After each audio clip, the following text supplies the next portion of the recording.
Welcome to stone dictation. Dictation 5 second बाद शुरू होगा। Ready start. उपाध्यक्ष महोदय, मैं आपके सामने एक बात और रखना चाहता हूँ और वह यह है कि देश में बेकारी बढ़ती जा रही है और इसे रोकने का कोई उपाय सरकार अभी तक नहीं कर पाई है। सरकार अपने दूसरे कामों में ऐसी उलझी रहती है कि उसे इस ओर ध्यान देने का समय ही नहीं है। यदि बेकारी की समस्या की तरफ सरकार ने ध्यान नहीं दिया तो देश का जो बेरोजगार वर्ग है वह क्रांति कर सकता है और अगर ऐसा हुआ तो सरकार को बड़ी परेशानी का सामना करना पड़ेगा। अतः मेरा सुझाव है कि सरकार को जल्दी से जल्दी इस समस्या की ओर ध्यान देना चाहिए। यह बेकारी ऐसी नहीं है कि फूंक मारते ही दूर हो जाएगी। इसके लिए सरकार को योजनाबद्ध तरीके से काम करना पड़ेगा। नए नए रोजगार के अवसर सरकार को ढूंढने होंगे। पढ़ाई के ढांचे में परिवर्तन करना पड़ेगा तथा कुटीर उद्योगों को और बढ़ावा देना होगा। अब मैं देश में फैली अराजकता तथा आवश्यक वस्तुओं के मूल्यों में वृद्धि के बारे में भी कुछ कहना चाहता हूँ। मैं उन बातों को नहीं दोहराना चाहता हूँ जो मेरे दोस्तों ने कही हैं। एक बात मैं ज़रूर कहूँगा कि इस वक्त हिंदुस्तान के चारों तरफ की परिस्थिति बड़ी ख़राब है और इसमें किसी की जिम्मेदारी नहीं है। लोगों के पास सामान खरीदने के लिए पैसा नहीं है। लोग भूखों मर रहे हैं। ऐसी हालत में असामाजिक तत्व उनके साथ मिल जाते हैं और दुकानों को लूटने की कोशिश करते हैं। इसी प्रकार दंगे फसाद बढ़ रहे हैं। इन सब का कारण मूल्यों में वृद्धि से लगाया जा सकता है। लोगों में बेरोजगारी पहले से ही काफ़ी है और उस पर भी अगर उन्हें आवश्यक वस्तुएं सस्ते दामों पर न मिल सकें तो उनकी हालत और भी खराब हो जाती है। एक बात बिल्कुल साफ है और सही है कि अगर सामान बाजार में होगा, चाहे वह चीनी हो, गेहूं हो, चावल हो या कुछ भी हो और लोगों के पास उसे खरीदने के लिए पैसा नहीं है तो वे लूटपाट ही करेंगे।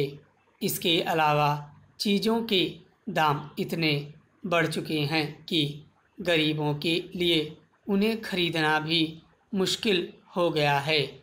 इस सब की जिम्मेदारी किसकी है? क्या उस गरीब की है या राजनीतिक दलों की है? मेरे विचार में इस सब की जिम्मेदारी सरकार की है और इसके लिए मैं सरकार को बता देना चाहता हूँ कि जल्दी से जल्दी इसका कोई न कोई इंतज़ाम किया जाए। आज जमाखोरों तथा सरकारी अफसरों में एक समझौता हो चुका है। सरकार थोक व्यापार को अपने हाथ में लेना चाहती है परंतु जमाखोरों को इससे बहुत नुकसान होगा और इसलिए वे सरकारी अफसरों से मिल गए हैं और इस नीति को विफल करना चाहते हैं। इन शब्दों के साथ मैं मंत्री महोदय से निवेदन करना चाहता हूँ कि देश में जो गरीबी, बेकारी तथा भुखमरी का दौर चल रहा है। इसको रोकने के लिए कुछ न कुछ इंतजाम किया जाए। उपाध्यक्ष जी, इस सदन के सामने विदेश मंत्री जी ने जो यह संविधान संशोधन विधेयक प्रस्तुत किया है, इसका मैं हृदय से समर्थन करता हूँ। मैंने और शायद इस सदन के बहुत से माननीय सदस्यों ने इस देश के इतिहास का गहरा अध्ययन किया होगा और उनको भी यह स्मरण होगा कि भारत के अंदर अनेकों प्रांत और देसी रियासतें या राज्य हुआ करते थे। हमें स्मरण है कि उन्हीं में से सिक्किम भी एक है, जो हमारे देश का उसी प्रकार का राज्य है जैसे अन्य राज्य हैं।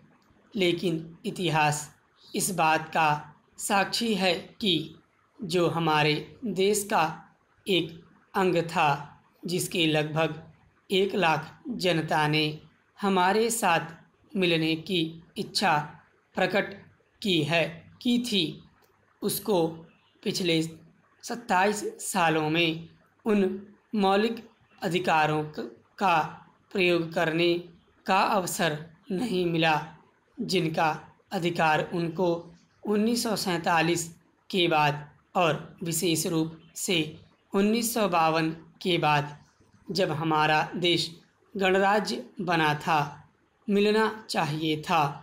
आज इतने सालों के बाद फिर हमारे देश के इतिहास में ऐसा निर्णय करने का अवसर आया है जो कभी भुलाया नहीं जा सकता। महोदय, मुझे इस बात की प्रसन्नता है कि सिक्किम की जनता जो पिछले कई सालों से अपने अधिकार से वंचित रही, उसके लिए आंदोलन करती रही और भारत के साथ, भारत की जनता के साथ अपने को मिलाने की चेष्टा करती रही। उसकी इस मांग की तरफ भारत सरकार का ध्यान गया और भारत सरकार ने, हमारी प्रधानमंत्री ने उसकी जनता की इच्छाओं का समादर किया। मैं इसके लिए उन्हें बधाई देता हूँ। मैं यह मानता हूँ कि इस मसले पर निर्णय लेने में आरंभ से ही भूल हुई और अब उसका सुधार हो रहा है। हमारे देश का जो उत्तरी अंचल है, उसकी तरफ हमारी सरकार का ध्यान गया है और उसकी इच्छाओं की पूर्ति करने का अवसर आया है। मैं समझता हूँ कि इस कदम का न केवल इस सदन के सदस्य बल्कि सारे देश की जनता हृदय से स्वागत करती है। मान्यवर, मैं यह भी निवेदन करना चाहता हूँ कि सिक्किम राज्य की जनता की इच्छाओं का मान रखने के बाद हमारे देश के ऊपर एक बहुत बड़ा उत्तरदायित्व आ गया है।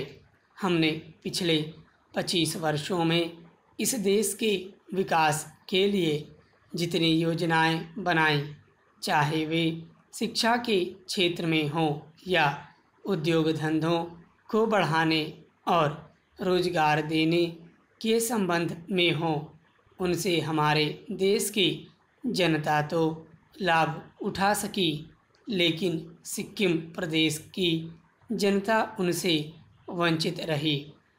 अब वह समय आ गया है जब हम अपनी योजनाएं बनाते समय सिक्किम का विशेष ध्यान रखें। इस अवसर पर मैं यह भी स्पष्ट करना चाहता हूँ कि सिक्किम के राजा की जो भी नीति हमारे प्रति रही हो, उसकी ओर हमें विशेष ध्यान देने की आवश्यकता है।